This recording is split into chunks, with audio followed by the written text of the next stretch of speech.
아마 여러분들은 기억하고 계실 겁니다. 이 다윗이 그 블레셋 군대들과 함께 싸울 때의 대표로 블레셋의 장수가 나왔죠. 그 장수가 이름이 뭐였습니까? 골리앗이었습니다. 그렇죠? 근데 이 골리앗은 키가 3m가 넘는다고 하니까 엄청납니다. 우리 아들 자수아를 보고 야, 내가 너처럼 큰 애는 못 봤다, 그런 말씀을 하시는데 자수아는 아예 견줄 수도 없습니다. 자수아의 그냥 한 1m는 더 큰 그 장수, 아주 날 때부터 용사라고 했으니 엄청나지요. 갑옷만 해도 사람 하나 업은 것보다 더 무거울 정도로 그런 장수 골리앗을 향해서 세상에 그 어린 소년이었던 이 다윗이 물매를 가지고 또 물맷돌을 가지고 그 장수 앞에 나가면서 했던 말, 여러분 기억하십니까? 너는 칼과 창으로 내게 나오지만 나는 만군의 여호와 하나님의 이름으로 내가 너에게 나간다. 그러시면서 그 이후에 그 뒤에 이 말을 합니다. 그것이 바로 사무엘상 17장 47절 말씀인데 우리 같이 한번 읽어보십시다. 또 여호와의 구원하심이 칼과 창에 있지 아니함을 이 무리에게 알게 하리라. 전쟁은 여호와께 속한 것인즉 그가 너희를 우리 손에 넘기시리라. 다윗의 믿음이었습니다. 여호와의 구원하심이 칼과 창에 있지 않다. 칼과 창이 중요한 것이 아니고 전쟁은 누구에게 속한 것이라고요? 전쟁은 하나님께 속한 것이다. 그래서 그가 너희를 우리 손에 넘길 것이리라. 이 말을 외치면서 이 다윗이 물매를 돌리기 시작하는 것입니다. 칼과 창에 있는 것이 아니라 전쟁은 여호와께 속한 것이라는 믿음으로 세상의 그 물매를 팍 돌리더니 그냥 착 놓지 않습니까? 그런데 저 정도 되면은 못 맞출 거예요. 그렇죠? 왜냐하면 저 정도 되면은 여기다가 투구를 쓰면 전혀 나오는 게 없으니까. 근데 이 골리앗은 워낙 크니까 3m가 되니 얼굴은 얼마나 크겠습니까? 아마 제 얼굴 서너 배는 될 겁니다. 이만하니까 투구를 썼는데도 이 이마빵이 그대로 나타나는 거죠. 그러니 이 다윗이 이거 세상에 옛날에 사자 곰 잡을 때도 그냥 탁 때리면 정확하게 눈에 가서 탁 받았어. 그래가지고 잡았던 그 다윗인데 그 골리앗 이마빵 하나 맞추는 거는 식은 죽 먹기라 이거지요. 그 한 방에 골리앗이 떨어져 버립니다. 그래서 전쟁을 승리하게 됩니다. 제가 가만히 하나님 입장에서 생각해 봤어요. 이 꼬마 다윗이 믿음이 얼마나 야무진지. 전쟁은 칼과 창에 있는 게 아니야. 전쟁은 여호와께 있다고 그러면서 던졌으니까 하나님이 그걸 안 지켜줄 수가 있겠냐 이 말이죠. 엉뚱한 데로 날아가다가도 여러분 보셨죠? 손흥민 선수가 코너킥을 찰 때 딱 찼더니 공이 코너킥을 차는데 골대 여기 있는데 공이 이리 가는 거예요. 어떻게 돼요? 완전히 공이 이리 가다가 이리 휙 굽어가지고 그냥 들어가니 그걸 누가 막습니까? 세상에. 그렇죠? 마치 그것처럼 다윗은 아무렇게나 던져도 그 물맷돌이 골리앗의 이마에 박히게 되더라 하는 것입니다. 근데 정말로 너무너무 좋았는데 그 시절이 너무 좋았습니다. 그런데 세상에 지금 다윗은 골리앗 블레셋 군대와 싸우고 있는 것이 아니고 누구하고 싸우고 있죠? 사울의 군대, 이스라엘 군대와 함께 지금 다윗이 전쟁을 하고 있는 겁니다. 세상에 어떻게 하다가 또 이런 일이 있죠? 대적이 바뀌었어요. 골리앗이 아니라 자기가 섬기고 있는 자기의 주군이신 사울 왕과 함께 전쟁을 하고 있다, 이 말입니다. 물론 다윗이 원했던 전쟁도 아니었고, 세상에 그 악신에 붙들렸던 이 사울 왕이 이 다윗을 잡겠다고, 세상에 아무리 그래도 그렇지 골리앗은 한 장수 한 사람이었잖아요. 근데 지금 사울은 한 나라입니다. 그 나라의 온 군대를 그냥 다 동원해 가지고 다윗을 잡으려고 하는데 이게 상대가 되나요? 그렇지 않습니까? 정말로 이 다윗은 정말 절박합니다. 피할 길도 없고 어떻게 감당할 수가 없는 것입니다. 그런 상황 속에 있었다, 이 말이죠. 그런데 다윗이 하나님을 사랑하고 하나님을 경외하고, 하나님, 내가 의지할 분은 주님밖에 없습니다. 정말 그렇죠. 누구도 의지할 수 없어요. 아무도 의지할 수 없어요. 하나님, 나 좀 지켜주세요. 내게는 하나님밖에 없습니다.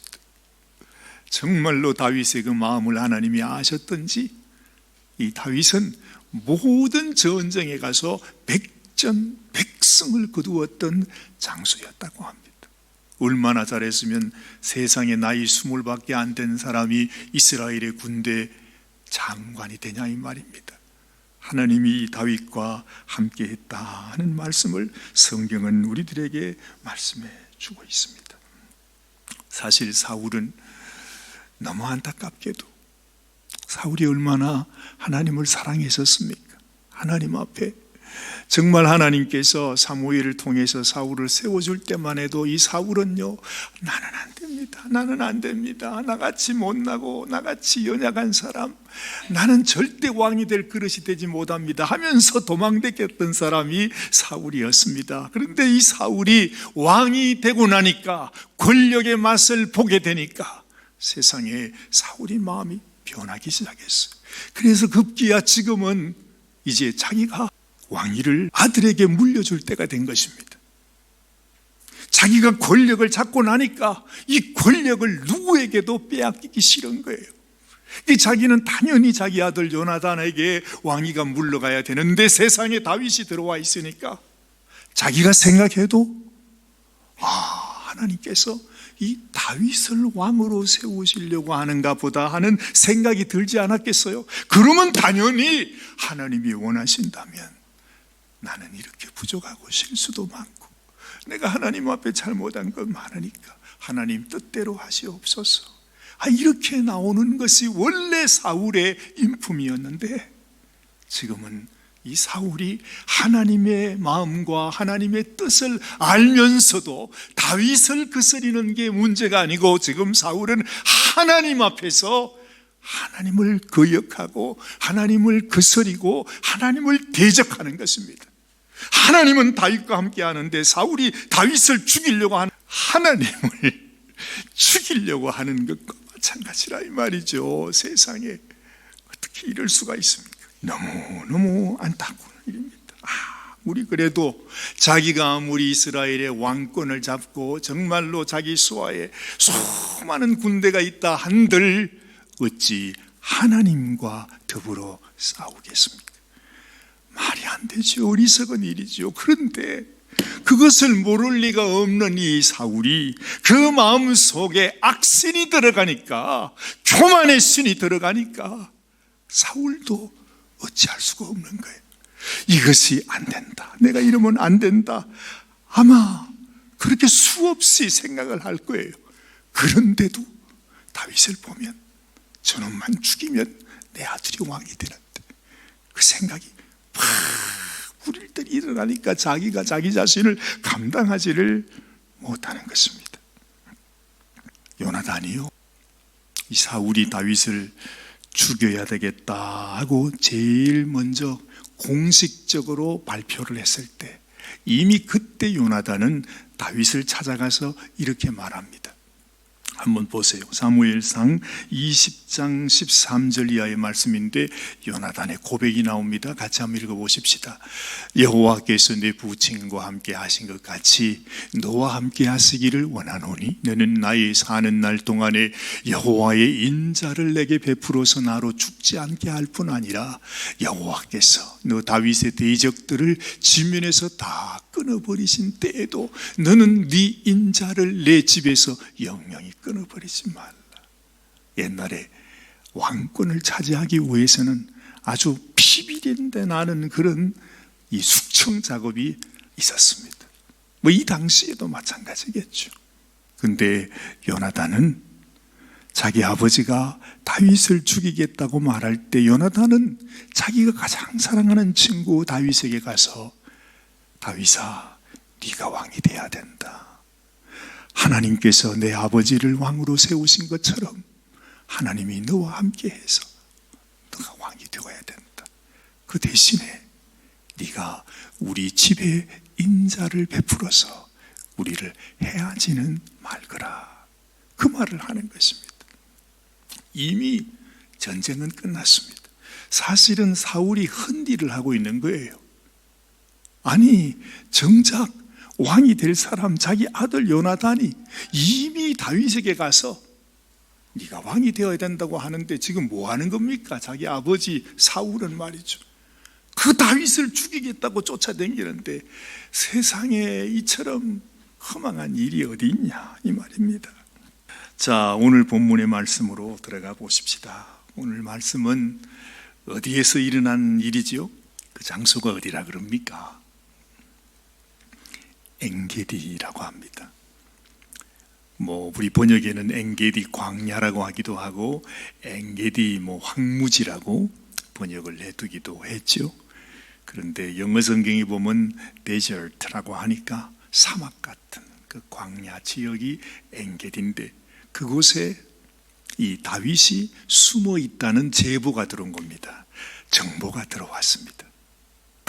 그랬더니 이 사울이 그 정보를 듣자마자 특공대를 조직합니다. 이제는 어수룩한 병사 가지고는 안 돼.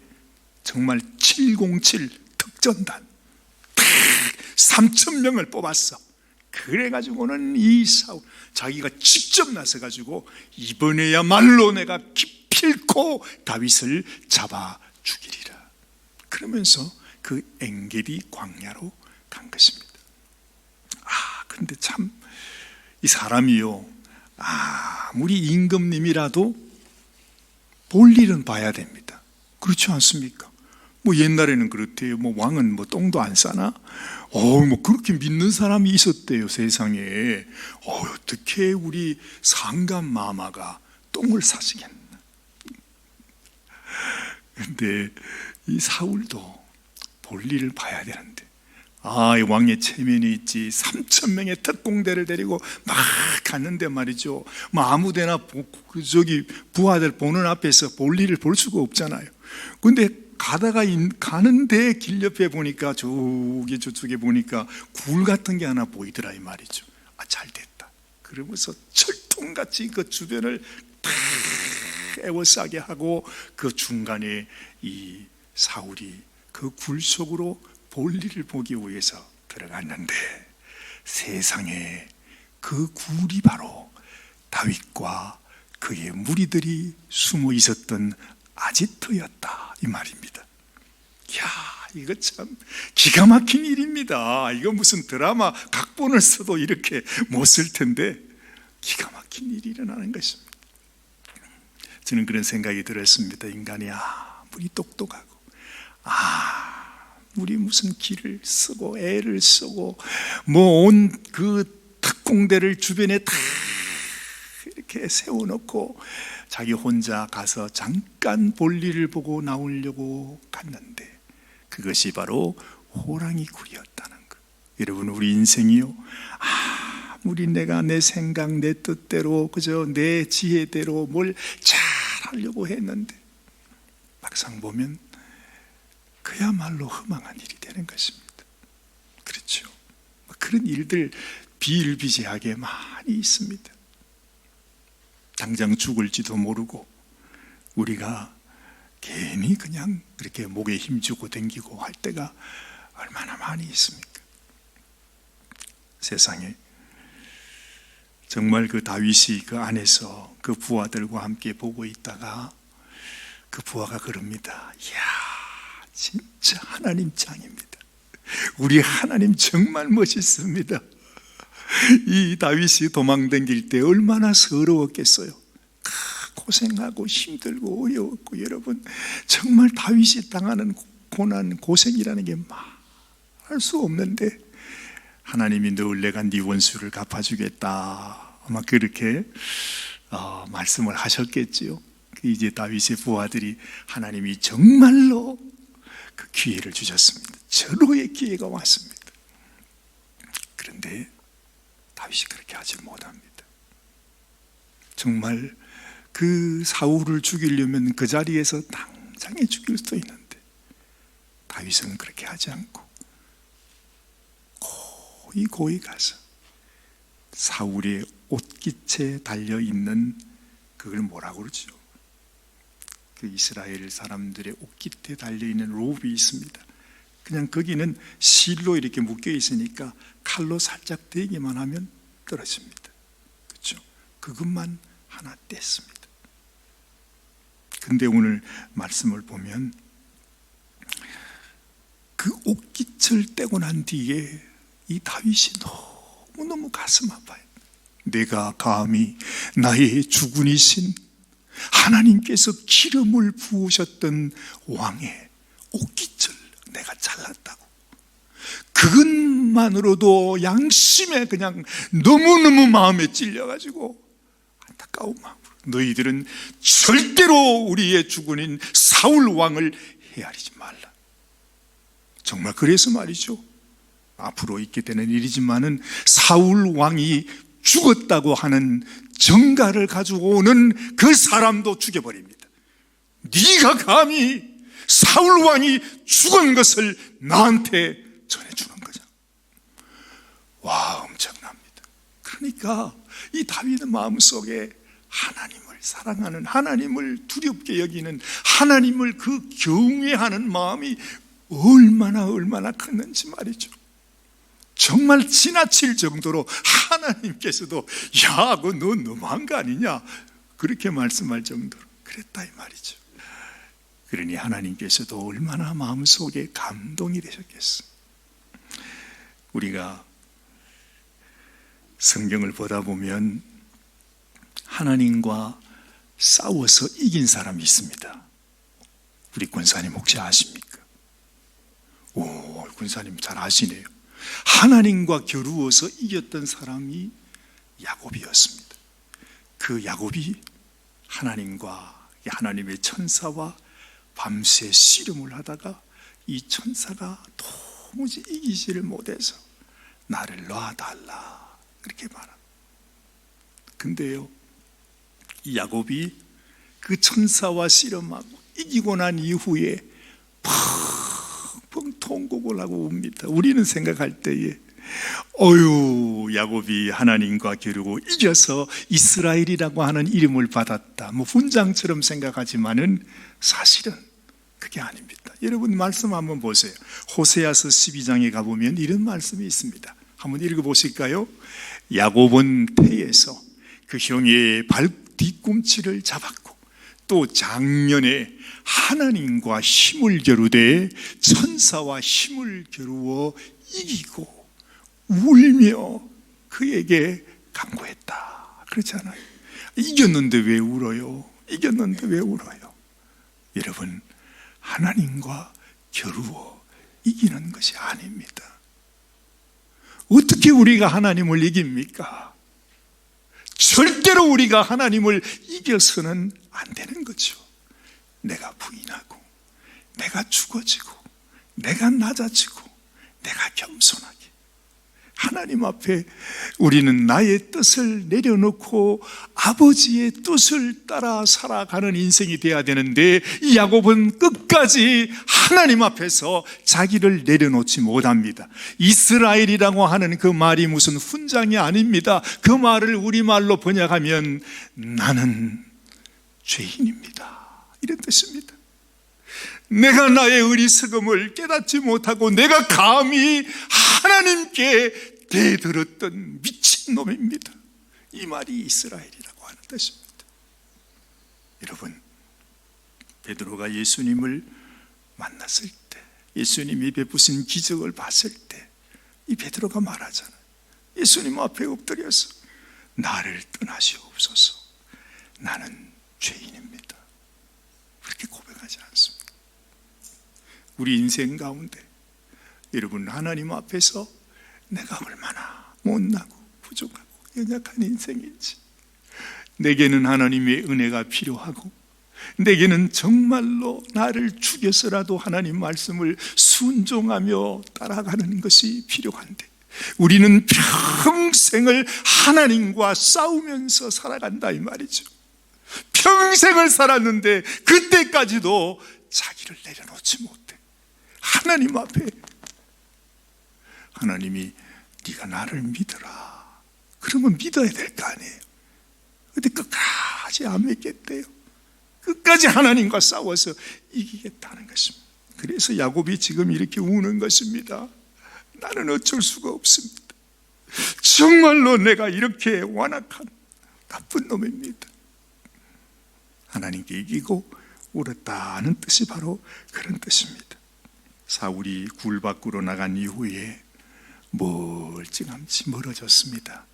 그때 다윗이 사울 왕이요, 내 아버지요, 그렇게 말하면서 보여줍니다.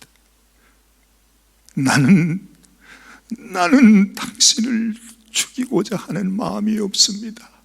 아버지, 제발 내 진심을 알아주십시오. 그걸 보더니요, 이 사울이 금세 마음속에 감동이 되어서 자기 제정신으로 말합니다. 펑펑 울면서 사울이 말하지 않습니까? 다윗이 사울에게 이같이 말하기를 마침에 사울이 가로되 내 아들 다윗아, 이것이 네 목소리냐 하고 소리 높여 울며 다윗에게 이르되 나는 너를 학대하되 너는 나를 선대하니 너는 나보다 의롭도다. 또 사람이 그 원수를 만나면 그를 평안히 가게 하겠느냐? 네가 오늘날 내게 행한 이 일을 인하여 여호와께서 네게 선으로 갚으시기를 원하노라. 보라, 나는 네가 반드시 왕이 될 것을 알고 이스라엘 나라가 네 손에 견고히 있을 것을 아노니 그런즉 너는 내 후손을 끊지 아니하며 내 아비의 집에서 내 이름을 멸하지 아니할 것을 이제 여호와로 내게 맹세해라. 이 말이 무슨 뜻이죠? 다윗아, 내가 잘못했다, 내가 졌다. 그래, 하나님은 너를 왕으로 세우기를 원한다. 네가 왕이 되면 나에게 그 원수를 갚지 말아라 하는 말입니다. 참 놀랍습니다. 여러분, 전쟁의 성패는 칼과 창에 있는 것이 아니라 이 말입니다. 여호와를 경외하는 사람, 하나님과 마음이 합한 사람, 하나님은 그 사람을 세워주십니다. 하나님이 다윗을 세울 때에도 이 다윗이 그 잘하는 그 칼로 사울을 죽여서 그 왕권을 빼앗은 것이 아니고, 다윗은 끊임없이 아니 오히려 자기의 원수가 된 자기를 죽이려고 하는 사울 왕을 높여드리고 그가 위대해서가 아니라 그가 하나님의 기름 부음을 받으신, 하나님의 사랑을 받으신, 하나님이 친히 세워줬던, 한때는 하나님 앞에 쓰임받았던 자였기 때문에 그것 하나만큼이라도 이 다윗은 소중히 여긴 것입니다. 하나님은 다윗의 그 마음을 보시고 이 다윗을 세워주세요. 사울이 스스로 고백하잖아요. 네가 왕이다, 네가 왕이다. 사랑하는 여러분, 우리도 인생 살면서 이런 일을 만날 때가 많이 있습니다. 원수가 풀릴 때, 내가 원수는 못 갚아도 내 속에서 그냥 저놈을 내가 어떻게 할까, 저 사람을 내가 어떻게 할까, 심지어 집안에서도 남편과 아내를 향해서 내가 저 사람 때문에 내 팔자를 버렸다, 이러면서 그냥 마음에 분노가 생겨날 때도 얼마나 많아요. 그렇습니다. 그러나 하나님을 사랑하는 마음, 하나님을 진심으로 경외하면 원수도 어떻게 한다고요? 사랑할 수 있습니다. 그래서 말씀은 우리에게 이런 말씀을 하십니다. 로마서 12장 21절 말씀 보면 악에게 지지 말고 선으로 악을 이기라. 그래요, 하나님이 거기 계십니다. 악에게 지지 말랍니다. 칼로 갚지 말라는 거지, 미움으로 갚지 말라는 거지, 원수 갚지 말라는 거지, 선으로 악을 이기라고 말하지 않습니까? 마태복음에는 나는 너희에게 이르노니 너희 원수를 사랑하며 너희를 박해하는 자를 위하여 기도하라. 베드로전서 악을 악으로 욕을 욕으로 갚지 말고 도리어 복을 빌라. 이를 위하여 너희가 부르심을 받았으니 이는 복을 이어받게 하려 하십니다. 우리 마음은요 그리 기쁘지 않아요. 그렇게 하는 것이 말이죠. 그런데 정말로 복받기를 원하면 하나님이 문제를 해결해 주시고 하나님이 원수를 갚아 주시고 하나님이 나를 이 수렁 속에, 고난 속에, 억울함 속에, 고통 속에서 하나님이 언젠가 나를 세워주실 것이라고 하는 축복을 바란다면 우리는 하나님의 길을 가는 거죠. 우리 주님이 어떻게 싸우셨습니까? 주님이 칼과 창으로 싸운 것이 아닙니다. 주님은 자기의 생명을 내어주시면서 싸우셨습니다. 주님은 십자가에 당신의 살과 피를 다 찢고 흘리면서 싸우셨습니다. 그것이 주님의 전쟁이라면 우리 주님께서도 우리에게 너도 내가 걸어온 이 길을 너도 걸어오지 않겠느냐, 네가 온 마음을 다해 목숨을 다해 뜻과 정성을 다해 하나님을 사랑한 것처럼 네 이웃을, 네 형제를 몸같이, 네 자신같이 사랑하라 하시는 이 말씀 속에 하나님의 깊은 뜻이 그 속에 있다는 것입니다. 여러분들에게 하나님의 놀라운 축복, 다윗이 받았던 은혜가 여러분들에게 부어지는 은혜가 되시기를 주님의 이름으로 축원합니다. 아멘. 기도하십시다. 하나님 아버지, 우리도 전쟁과 같은 세상을 살아가고 있습니다. 우리 인생은 그야말로 전쟁터입니다. 하나님 아버지, 우리는 이 전쟁터에서 살아남기 위해서 주님 원수같이 우리도 활과 창과 칼로 싸워야겠지만, 그러나 오늘 하나님께서 우리에게 오히려 악을 악으로 갚지 말고 오히려 선으로 이기라 하신 말씀을 우리 마음에 받습니다. 네 원수를 사랑하며 너희를 박해하는 자를 위하여 기도하라. 악을 악으로 욕을 욕으로 갚지 말고 도리어 복을 빌라.